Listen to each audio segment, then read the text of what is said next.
Hello guys, good morning and welcome to our channel philosophical study. सबसे पहले आप सभी को बहुत बहुत थैंक यू हमारे साथ जुड़ने के लिए।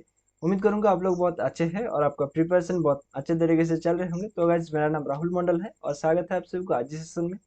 तो आज हम लोग इस सेशन में बात करने वाले हैं कि जॉइन ऑफ फिलोसॉफी के बारे में।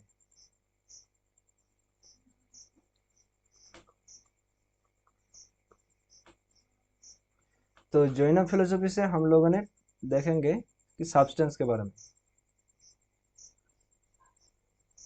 ठीक है, तो बहुत सारे लोगों ने यहाँ पर जो गूगल फॉर्म मैंने शेयर किया था वहाँ पर आप लोगों ने लिखा था कि इस सब्सटेंस के बारे में आप लोगों को बहुत ज़्यादा दिक्कत आते हैं। तो इसके बारे में हम लोगों ने ये टॉपिक लेके आए हैं। तो बेसिकली ये एक रिक्वेस्टेड सेशन है। तो उम्मीद करता हूँ ये सेशन आप लोगों को अच्छा लगेगा। तो जिन लोगों ने अभी तक इस चैनल को सब्सक्राइब नहीं किया है तो जल्दी से चैनल को सब्सक्राइब कर लीजिए और उसके साथ जो बेल आइकन बना है उसको प्रेस करके ऑल नोटिफिकेशन को ऑन कर लीजिए, ताकि जब भी मैं कोई भी वीडियो अपलोड करूंगा आपको सबसे पहले नोटिफिकेशन मिल जाएगा और आपका प्रिपरेशन बहुत ही अच्छे तरीके से चलते रहेगा। तो चलिए सेशन को शुरू करते हैं। और उसके साथ साथ ये हमारा हर एक मॉक टेस्ट 2.0 चल रहा है। तो अगर आप इंटरेस्टेड है तो आप इस कोर्स में हिस्सा ले सकते हो। तो यहाँ पर आप लोगों के 4500 प्लस फिलोसफी का एमसीक्यू मिलेगा, यूनिट वाइज मॉक टेस्ट मिलेगा, कंप्लीट फिलोसफी टेस्ट रहेगा और प्रीवियस ईयर क्वेश्चंस भी यहाँ पर आप लोगों को मिलेगा। और जो फिलोसफी का एंट्रेंस टेस्ट होते हैं, ठीक है, पीएचडी, एमफिल, एमए, ठीक है, उन सारे जो एंट्रेंस टेस्ट का जो क्वेश्चन है वो यहाँ पर आप लोगों को मिलेगा। ठीक है, और अनलिमिटेड पेपर वन का जो मॉक टेस्ट है वो आप लोगों को यहाँ पर फ्री में दिया जाएगा, प्रैक्टिस करवाया जाएगा। ठीक है, तो आप इस कोर्स में हिस्सा ले सकते हो। तो इस कोर्स का जो वैलिडिटी है वो यूजीसी नेट दिसंबर 2023 का जो एग्ज़ाम है वो जब तक कंडक्ट नहीं करवाए जाते हैं तब तक ये टेस्ट हमारा लगातार चलते रहेगा। ठीक है, अभी हमारा वीक में 2 दिन के लिए टेस्ट हो रहा है। तो जब एग्ज़ाम का डेट आ जाएगा तब हमारा ये 4 डेज हो जाएगा वीक में। ठीक है, तो रजिस्टर करने के लिए लिंक यहाँ पर दिया गया है और वीडियो के डिस्क्रिप्शन बॉक्स पर जाओगे तो वहाँ पर भी आप लोगों को रजिस्टर करने के लिए लिंक मिल जाएगा। तो आप उस लिंक से भी क्लिक करके रजिस्टर कर सकते हैं। और यहाँ पर मेरे जीमेल आईडी और टेलीग्राम आईडी पर आप लोग मैसेज करके कोई भी क्वेरीज है तो आप मुझसे पूछ सकते हैं। ठीक है, तो इसके बारे में अगर और कुछ भी जानना है तो मुझे कांटेक्ट कर सकते हैं। ओके, तो चलिए हम लोग सेशन को शुरू करते हैं। तो हम लोगों ने बात करने वाला है कि द्रव्यों के बारे में।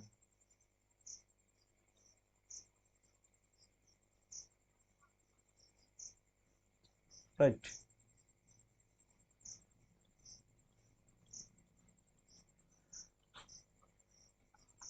तो जैन दर्शन में जो ज्ञान मीमांसा है, ठीक है, उसके समान ही जो तत्व मीमांसा है, राइट, वो क्या है कि अनेकांतवाद है। राइट, जैन तत्व मीमांसा अनेकांतवाद है। तो यहाँ पर कि वस्तु जो है, तत्व जो है वो अनेक स्वीकार किया गया है। राइट, और उल्लेखनीय है कि जैन दर्शन में तत्व को ही द्रव्य माना गया है। राइट, तो अब द्रव्य अनेक है मतलब अनंत। ठीक है, तो पहला जो हम लोग डेफिनेशन पाते हैं वो है कि द्रव्य अनंत धर्म से युक्त है, मतलब अनंत और धर्म को वस्तु।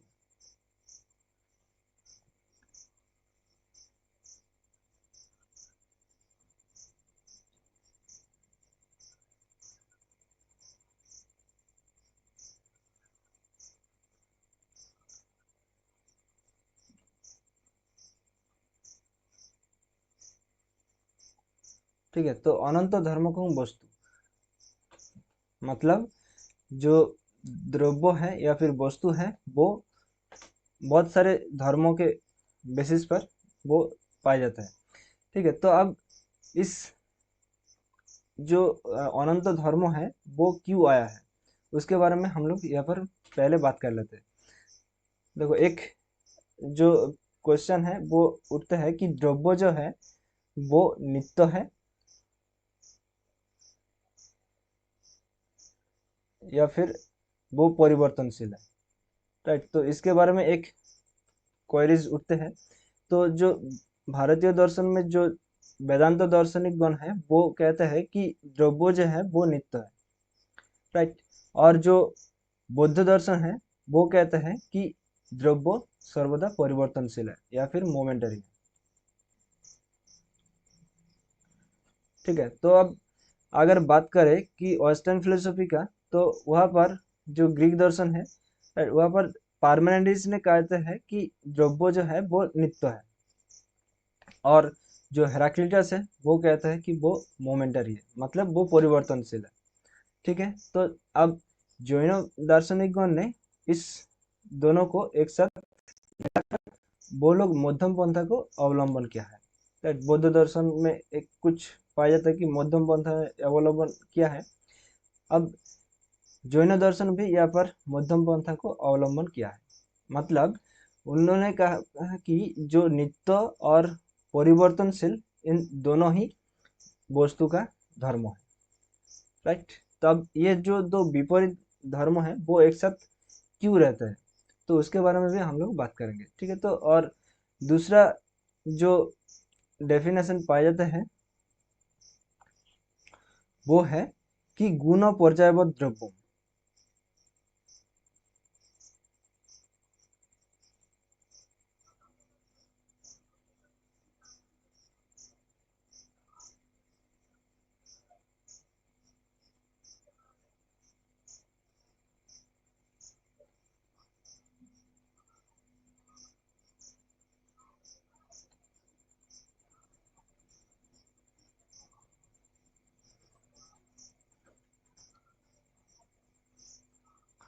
ठीक है, तो यहाँ पर देखो, अगर हम लोग इसको तोड़ देंगे तो देखो यहाँ पर गुण और पर्याय। राइट, तो इन दोनों को मिलाकर द्रव्य पाए जाते हैं। राइट, तो गुण क्या है कि गुण यहाँ पर नित्य है। राइट, गुण मतलब क्या है कि अगर कोई भी एक विशेष चीज या फिर किसी भी एक द्रव्य में अगर गुण नहीं रहेगा, ठीक है, जिसके बिना वो चीज, ठीक है, जो अपना पहचान खो देते हैं, उसको गुण कहलाते हैं। राइट, तो वो गुण क्या है, वो नित्य है। ठीक है, गुण तो द्रव्य के साथ ही रहेगा ना, तो वो नित्य है। राइट, तो यहाँ पर हम लोग लिख देते हैं कि ये नित्य है, मतलब ये स्वरूप गुण है। राइट, और ये जो पर्याय है वो परिवर्तनशील है। राइट, ये अनित्य है।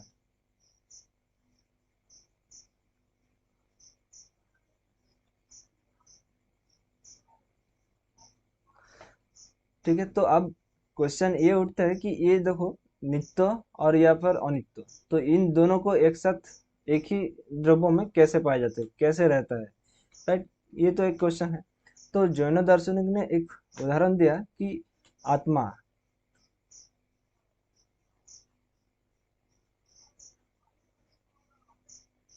ये जो आत्मा है, ठीक है, इसका गुण क्या है, चेतना।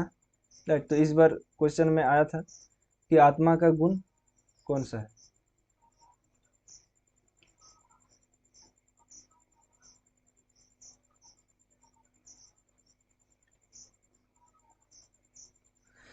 तो अब ये जो आत्मा है, इसका गुण चेतना है, मतलब ये नित्य है। राइट, और ये हमारे मनुष्य शरीर में रहता है। राइट, और हमारे क्या, हम लोग तो परिवर्तनशील होते रहते हैं। राइट, तो हमारे इच्छाएं परिवर्तन होते रहते हैं। राइट, हमारे सुख दुख का जो चेंजेस होते रहते हैं। राइट, तो अगर वो रह सकता है, तो यहाँ पर जो द्रव्य का जो डेफिनेशन दिया है कि नित्य और अनित्य के साथ पाया जाता है कि गुण पर्याय व द्रव्यम, तो ये भी करेक्ट है। ठीक है, अब इसको भी और दूसरे इशारों में कहा है कि, ठीक है, और एक यहाँ पर रुको, कि डेफिनेशन पाया जाता है कि उत्पाद व्यय द्रव्ययुक्तम सत्। ठीक है, इसके बारे में भी हम लोग यहाँ पर बात कर लेते हैं।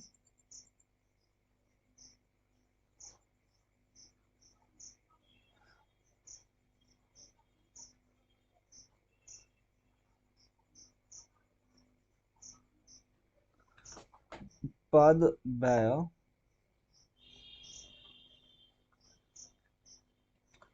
द्रव्य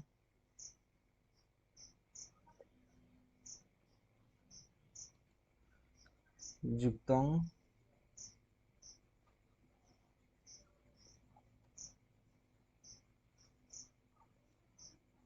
सॉरी,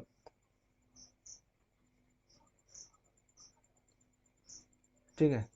तो यहाँ पर देखो, उत्पाद, व्यय और द्रव्य, राइट।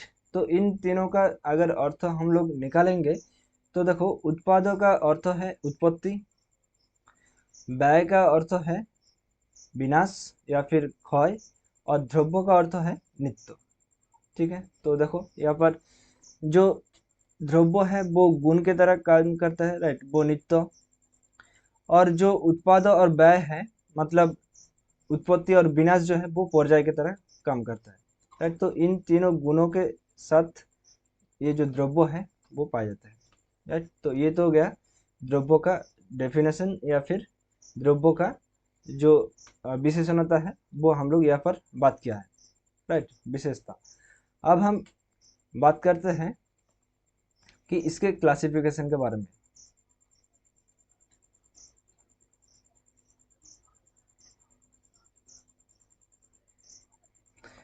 तो इस द्रव्यों को दो तरह से डिवाइड किया जाता है।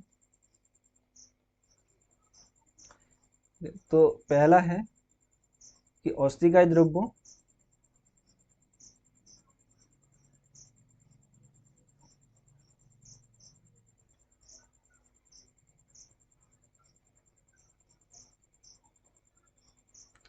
और दूसरा है कि अनस्थिकाय द्रव्य।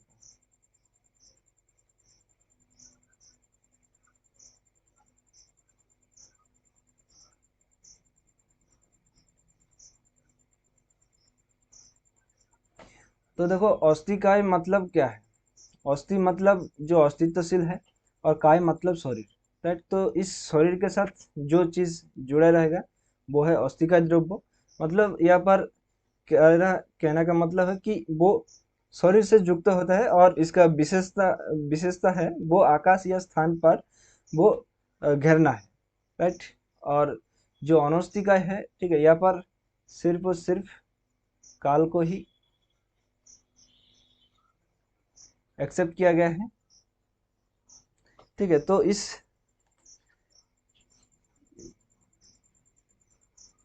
ये अनस्थिकाय अस्थिकाय का अपोजिट है, ठीक है।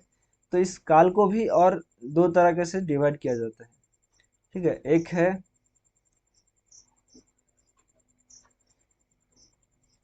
कि नित्य काल,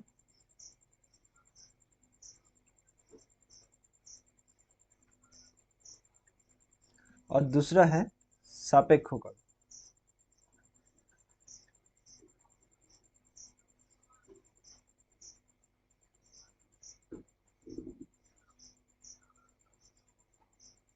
ठीक है।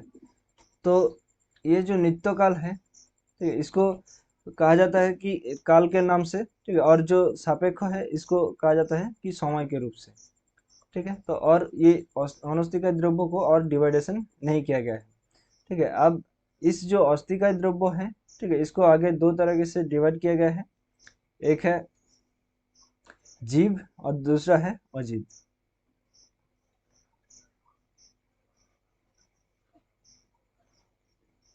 ठीक है। तो यहाँ पर लिख देते हैं।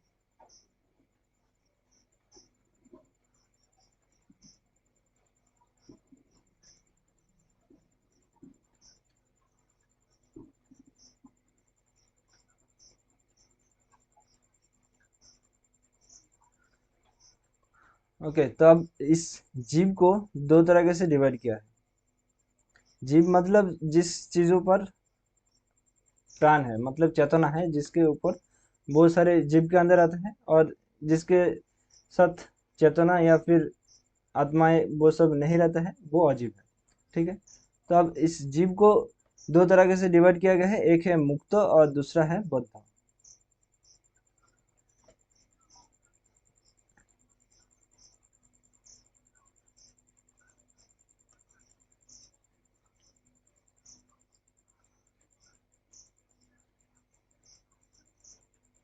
ठीक है। तब इस मुक्तों को मतलब क्या है कि जो जीव वो जन्मांतर के जो जन्म मृत्यु के चक्र से बाहर रहते हैं, राइट, वो मुक्त होते हैं। और जो जीव वो इस जो रिबात का जो साइकिल है वो उसमें फंस से रह जाता है। ठीक है, वो है बौद्ध जीव। ठीक है, तो अब इस बौद्ध जीव को दो तरीके से डिवाइड किया गया है। एक है त्रसो और दूसरा है स्थावर।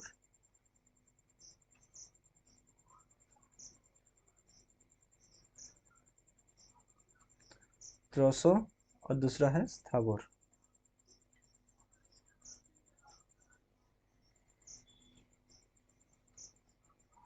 ठीक है, तो अब ये त्रसो का अर्थ क्या है? त्रसो का अर्थ है मूवमेंट, मतलब जो चीज मूवमेंट करते रहते हैं, मतलब गतिशील है। राइट, और इस स्थावर का जो अर्थ है वो इसका ऑपोजिट है। राइट, मतलब ये स्थिति का सहायक है और ये गति का सहायक है। राइट, तो देखो, जब आप धूप में चलते रहते हो तो अब जब एक पेड़ के नीचे आप लोग उसके छाया के अंदर जब बैठते हो तो जो शीतल जो छाया है वो क्या करता है कि वो आपको तो यहाँ पर स्थिति कर देते हैं। राइट, मतलब आपको रोक देते हैं। राइट, वो है स्थावर। और जो त्रोसो है, क्या है, वो तो आपको चलने के लिए जो हिम्मत देती है। राइट, वो है त्रोसो। तो इस त्रोसो को भी अब डिवाइडेड किया जाता है। ठीक है, दो इंद्रिय विशिष्ट जो प्राणी है, तीन इंद्रिय विशिष्ट जो प्राणी है, चार इंद्रिय विशिष्ट जो प्राणी है, पांच इंद्रिय विशिष्ट जो प्राणी है, और जो छह इंद्रिय विशिष्ट प्राणी है। इस 5 टाइप्स में डिवाइड किया गया है त्रोसो को। ठीक है, अब इस स्थावर को और कोई डिवाइडेशन नहीं किया गया है। अब हम आते हैं अजीब के जो डिवाइडेशन है उसके बारे में आते हैं। तो इस अजीब को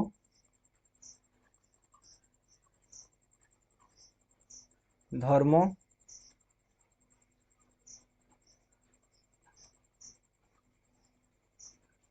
अधर्मों,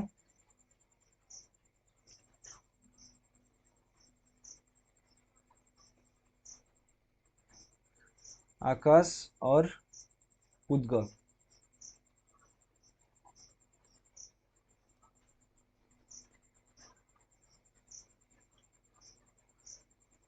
ठीक है, तो इन चारों में से इस अजीब को डिवाइडेड किया गया है। तब इस धर्मों और अधर्मों का अर्थ क्या है? ठीक है, यहाँ पर हम लोग समझ लेते हैं। तो धर्म मतलब वो एक क्वालिटी है। राइट, उसको गुण भी कहा जाता है। मतलब यहाँ पर जो इसका अर्थ है वो गति, और अधर्म मतलब वो स्थिति। तो धर्म जो है वो गति का सहायक है और जो अधर्म है वो स्थिति का सहायक है। ठीक है, तो यहाँ पर अगर बात करें तो देखो, जो पानी के अंदर जो मछलियाँ तैर रहा था, राइट, तो जो पानी है वो तो मछली को क्या करते हैं, वो एक गति उत्पादन में उसका सहायक करते हैं। राइट, उसको गति उत्पादन नहीं कर देते लेकिन उसका जो पद है वो उसको सहायक कर देते हैं। और जो अधर्म या फिर जो स्थिति का सहायक है वो तो हम लोगों ने पहले एक दिया था कि जो आप लोग धूप में जब पैदल नांगों पर से चलते रहते हो तो आपको क्लांति अनुभव होते हैं, और तब आप लोग एक पेड़ के अंदर नीच में जो छाया पड़ता है तो वहाँ पर आप लोग आराम करते हो। ठीक है, तो उस वहाँ पर क्या कहते हैं कि वो स्थिति कर देते हैं। राइट, तो मतलब आपको वहाँ पर रुक देते हैं। तो यही है कि धर्म और अधर्म। राइट, तो ये सारे धर्म अधर्म क्या है कि वो अतीन्द्रिय है। राइट, हम लोगों को इस इंद्रियों से हम लोग इसको नहीं देख पाते हैं। राइट, अब आते हैं आकाश। तो आकाश का जो अर्थ है क्या है कि वो विस्तृति का सहायक है। राइट, विस्तृति युक्त जो द्रव्य है उसका जो अधिकरण या फिर उसका जो एड्रेस या फिर उसको क्या बोलते हैं, जिस स्थान पर वो रहता है वो है आकाश। ठीक है, तो इस आकाश को भी और दो तरीकों से डिवाइडेड किया गया है। ठीक है, एक है लोकाकाश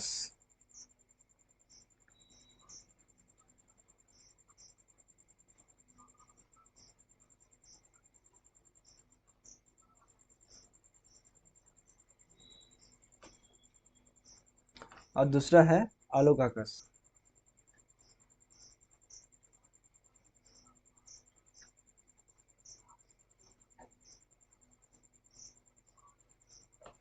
ठीक है, तो इस लोकाकाश और आलोकाकाश का अर्थ क्या है कि लोकाकाश मतलब जो पूर्ण स्थान है, राइट, वो है लोकाकाश, और जो अपूर्ण स्थान है वो है आलोकाकाश,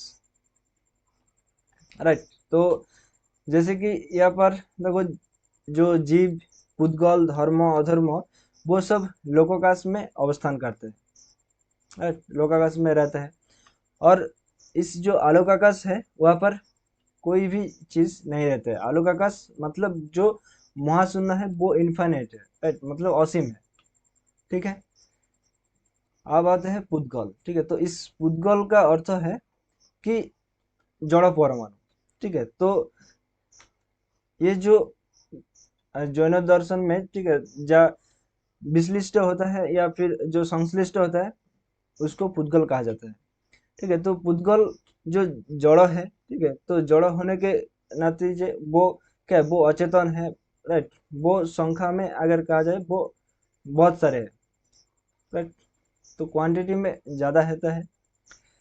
तो इस पुद्गल का अवस्था जो है वो दो तरीके से होता है, एक स्थूल होता है और दूसरा सूक्ष्म होता है, राइट। तो जो घट पदार्थी जो हम लोग द्रव्य है, जड़ द्रव्य है, वो क्या है, वो स्थूल है, राइट, और उसको विभाज्य भी किया जाता है, राइट, उसको क्या करते हैं, तोड़ना भी जाता है, राइट। और जो जब हम लोग जो स्थूल जड़ द्रव्य को जब हम लोग तोड़ते हैं, ठीक है, तो उसको तोड़ते तोड़ते के जो एक क्षुद्र कणा पाया जाता है, ठीक है, जिसको और तोड़ नहीं जाता है, वो है परमाणु।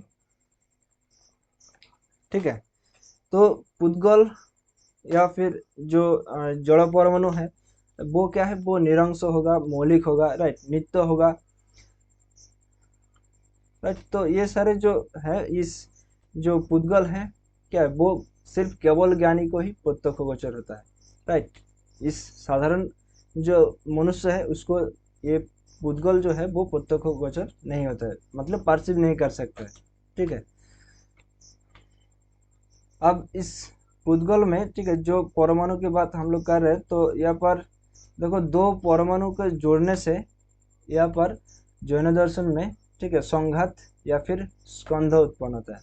ठीक है, जबकि जब हम लोगों ने न्याय दर्शन में, वैशेषिक दर्शन में हम लोगों ने डिस्कस किया, ठीक है, जब दो अणु जोड़ने से दोनों को उत्पन्न होता है, तब यहाँ पर दो परमाणु जोड़ने के साथ वो संघात या फिर स्कंध उत्पन्न होता है। ठीक है, तो ये भी आप लोगों ने दिमाग पर बिठा लीजिए। ठीक है, ओके, तो यही था हमारा आज का सेशन कि द्रव्यों का जो क्लासिफिकेशन है वो अस्थिकाय और अनस्थिकाय में हम लोग पहले डिवाइडेशन कर लेते हैं। तो अनस्थिकाय जो द्रव्य है वो काल है। ठीक है, और काल को दो तरह से डिवाइडेशन किया जाता है। ठीक है, आपको बहुत सारे किताबों में नहीं देखने को मिलेगा। ठीक है, तो ये नित्य और सापेक्ष है डिवाइडेशन किया गया है। कि अब औषधि का जो द्रव्य है, ठीक है, इसको दो तरह के से डिवाइडेशन किया गया है, एक है जीव और दूसरा है अजीव। तो जीव मतलब जिसके पास चेतना है, और अजीव मतलब जिसके पास चेतना नहीं है। ठीक है, तो इस जीव को भी दो तरह के से डिवाइडेशन किया गया है, एक है मुक्त और दूसरा है बद्ध। तो मुक्त जीव कौन सा जीव है कि जिसके पास, ठीक है, जो जीव, ठीक है, इस रिवर्स साइकिल में अब दोबारा नहीं पढ़ते हैं, उसको मुक्त जीव कहलाता है।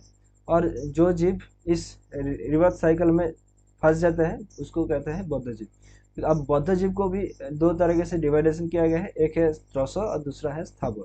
ठीक है, तो त्रस जीव, त्रस वो है, ठीक है, जिसको पास मतलब जो मूवमेंट कर सके, राइट, त्रसो मतलब जो मूवमेंट कर सके। तो इस त्रसो को भी फाइव टाइप में डिवाइडेशन किया गया है। एक है दो इंद्रिय विशिष्ट जो प्राणी है, ठीक है, दूसरा है तीन इंद्रिय विशिष्ट जो प्राणी है, चार इंद्रिय विशिष्ट प्राणी और पांच इंद्रिय विशिष्ट प्राणी और छह इंद्रिय विशिष्ट प्राणी। ठीक है, तो इससे ये डिवाइडेशन किया गया है। ठीक है, तो अगर हम लोग बात करें तो देखो कि दो इंद्रिय विशिष्ट प्राणी तो क्या है, जो स्नेल है, राइट, वो तो दो इंद्रिय विशिष्ट प्राणी है। एक जो उसका स्पर्शेंद्रिय है और दूसरा उसका रसनेंद्रिय। राइट, जो स्पर्शेंद्रिय है और दूसरा उसके पास जो रसनेंद्रिय है, मतलब जो स्वाद लेते हैं वो दो जो इंद्रिय है वो है स्नेल। ठीक है, अब जो तीन इंद्रिय विशिष्ट जो प्राणी है, ठीक है, वो है कि एंट, मतलब जो